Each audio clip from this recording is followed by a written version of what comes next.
लक्ष्मी नारायण बहुत भोला लड़का था। वह प्रतिदिन रात में सोने से पहले अपनी दादी से कहानी सुनाने को कहता था। दादी उसे नागलोक, पाताल लोक, चंद्रलोक, सूर्यलोक आदि की कहानी सुनाया करती थी। एक दिन दादी ने उसे स्वर्ग का वर्णन सुनाया। स्वर्ग का वर्णन इतना सुंदर था कि उसे सुनकर लक्ष्मी नारायण स्वर्ग देखने के लिए ठह करने लगा। दादी ने उसे बहुत समझाया कि मनुष्य स्वर्ग नहीं देख सकता, किंतु लक्ष्मी नारायण रोने लगा। रोते रोते ही वह सो गया। उसे स्वप्न में दिखाई पड़ा कि एक चमचम चमकते देवता उसके पास खड़े होकर कह रहे थे, बच्चे, स्वर्ग देखने के लिए मूल्य देना पड़ता है। तुम सर्कस देखने जाते हो तो टिकट देते हो ना, स्वर्ग देखने के लिए भी तुम्हें उसी प्रकार रुपये देने पड़ेंगे।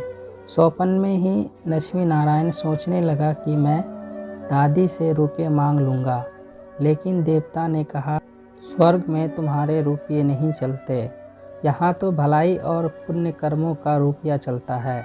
अच्छा, तुम यह डिबिया अपने पास रखो।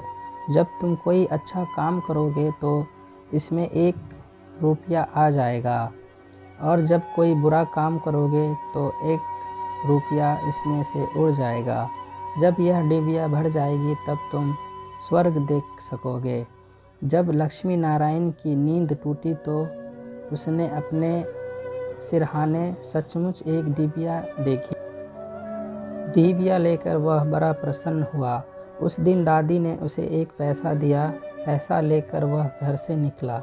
एक गोरी भिखारी उससे पैसा मांगने लगा। लक्ष्मी नारायण भिखारी को बिना पैसे दिए भाग जाना चाहता था।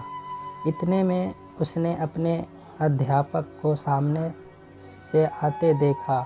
उसे अध्यापक उधार लड़कों की बहुत प्रशंसा किया करते थे। उन्हें देखकर लक्ष्मी नारायण ने भिखारी को पैसा दे दिया। अध्यापक ने उसकी पीठ ठोकी और प्रशंसा की। घर लौटकर लक्ष्मी नारायण ने वह डिबिया खोली, किंतु वह डिबिया खाली पड़ी थी। इस बात से लक्ष्मी नारायण को बहुत दुख हुआ। वह रोते रोते सो गया। सपने में उसे वही देवता फिर दिखाई पड़े और बोले, तुमने अध्यापक से प्रशंसा पाने के लिए पैसा दिया था तो प्रशंसा मिल गई, अब रोते क्यों हो? किसी लाभ की आशा से जो अच्छा काम किया जाता है वह तो व्यापार है, वह पुण्य थोड़ी है। दूसरे दिन लक्ष्मी नारायण को उसकी दादी ने 2 आने पैसे दिए। पैसे लेकर उसने बाजार जाकर 2 संतरे खरीदे। उसका साथी मोतीलाल बीमार था। बाजार से लौटने समय वह अपने मित्र को देखने उसके घर चला गया। मोतीलाल को देखने उनके घर वैद्य आए थे। वैद्य जी ने दवा देकर मोतीलाल की माता से कहा, इसे आज संतरे का रस देना। मोतीलाल की माता बहुत गरीब थी। वह रोने लगी और बोली, मैं मजदूरी करके पेट भरती हूँ। इस समय मेरे बेटे की बीमारी में कई दिन से काम करने नहीं जा सका।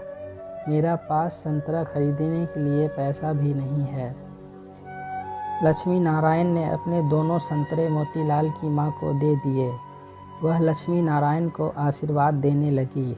घर आकर जब लक्ष्मी नारायण ने अपनी डिबिया खोली तो उसमें 2 रुपये चमक रहे थे। एक दिन लक्ष्मी नारायण खेल में लग गया था। उसकी छोटी बहन वहां आई और उसके खिलौने को उठाने लगी। लक्ष्मी नारायण ने उसे रोका। जब वह नहीं मानी तो उसने उसे पीट दिया। बेचारी लड़की रोने लगी। इस बार जब उसने डिबिया खोली तो देखा कि उसके पहले के इकट्ठे कई रुपये उड़ जाते हैं। उससे बड़ा पश्चाताप होता हुआ आगे से उसने कोई बुरा काम नहीं करने का पक्का निश्चित कर लिया। लक्ष्मी नारायण पहले रुपये के लोभ से अच्छा काम करता था। धीरे धीरे उसका स्वभाव भी अच्छा काम करने का हो गया।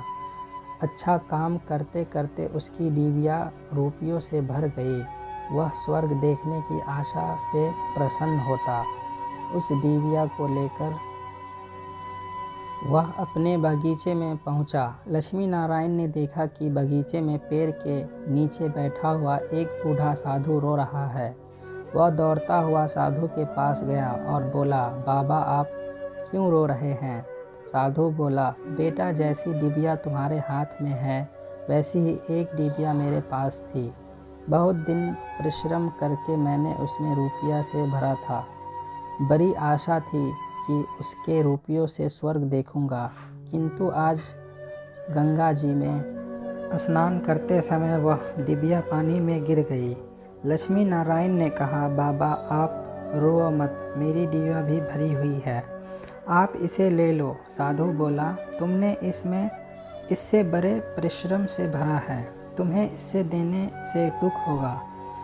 लक्ष्मी नारायण ने कहा, मुझे दुख नहीं होगा बाबा, मैं तो लड़का हूँ, मुझे अभी पता नहीं कितने दिन जीना है। मैं तो ऐसे कई डिबिया रुपये इकट्ठे कर सकता हूँ।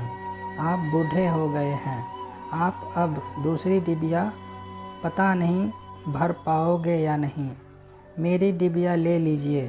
साधु ने डिबिया लेकर लक्ष्मी नारायण के नेत्रों पर हाथ फेर दिया। लक्ष्मी नारायण ने नेत्र बंद हो गए। उसे स्वर्ग दिखाई पड़ने लगा। ऐसा सुंदर स्वर्ग कि दादी जी ने स्वर्ग का वर्णन किया था, वह वर्णन तो स्वर्ग के लिए कोने का भी ठीक वर्णन नहीं था। जब लक्ष्मी नारायण ने नेत्र खोला तो साधु के बदले स्वप्न में दिखाई पड़ने वाला वही देवता उसके सामने प्रत्यक्ष पड़ा था। देवता ने कहा, बेटा जो लोग अच्छे काम करते हैं स्वर्ग उनका घर बन जाता है। तुम इसी प्रकार जीवन में भलाई करते रहोगे तो अंत में स्वर्ग में पहुंच जाओगे। देवता इतना कहकर वहीं अध्यक्ष हो गए। कहना कि शिक्षा मनुष्य जैसा काम करता है वैसा उसका स्वभाव होता है। जो बुरे काम करता है उसका स्वभाव बुरा हो जाता है, उसे फिर बुरा काम करने में ही आनंद आता है। जो अच्छा काम करता है उसका स्वभाव अच्छा हो जाता है, उसे बुरा काम करने की बात भी बहुत बुरी लगती है।